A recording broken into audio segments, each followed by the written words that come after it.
To complete an intervention, you are going to go to C2C, so go to My LaGuardia and then go to Faculty and Staff. When you are in the Faculty and Staff portal, you will go to the Student Engagement tab, and then you will click where it says Connect with Students Online, C2C.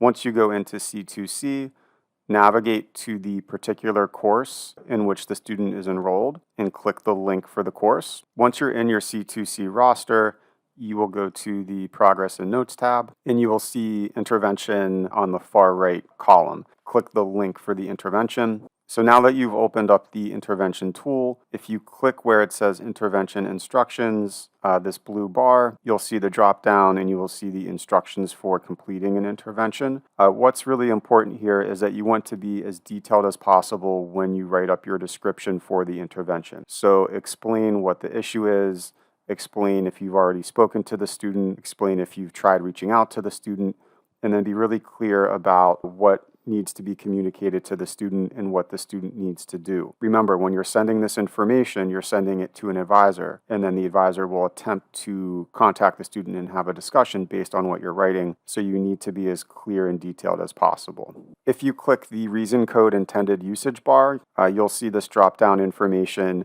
All of the codes are listed. I want to point out a couple of codes. One is the not reporting for class code, which you would use during the first week of class. If a student is not reporting, you've tried emailing the student and you're not hearing back, you can complete this intervention so that an advisor can try to reach the student and make sure the student gets connected to the course. After that period, you can use any intervention that fits with the situation. Use an intervention when based on your judgment, even though you've tried to have a conversation with the student, even though you've tried to resolve a situation, you're not able to, and you really do need extra support. Keep in mind if it's getting to the situation where the student could still pass, but it's getting to be urgent, there is the urgent danger of failing code that you'll be able to use for students who can still pass, but time is running out. If it gets to the point where the student can no longer pass the course, there is a code called will fail, course needs advisement, but make sure you've communicated to the student that he or she will not pass the course before you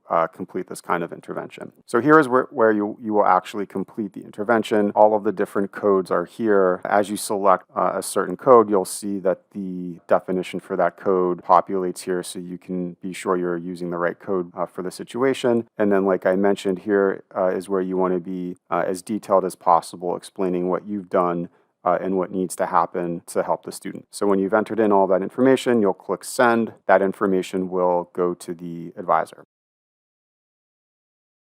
So once you've completed the intervention, you will get an email when the intervention closes. But if you want to see more information, if you want to see the status before that, you would go to the student dashboard, and you can do that by just clicking on the EMPL ID for the student. So you'll click the student's EMPL ID to get to the dashboard. So once you're in the student dashboard, you will come down to the C2C tab, and then you will see there is a section called Interventions. So you'll click that, and now you'll see all of the interventions created for a student. I'm going to click on the intervention that I completed for the student in my course. I will click this actions icon right here.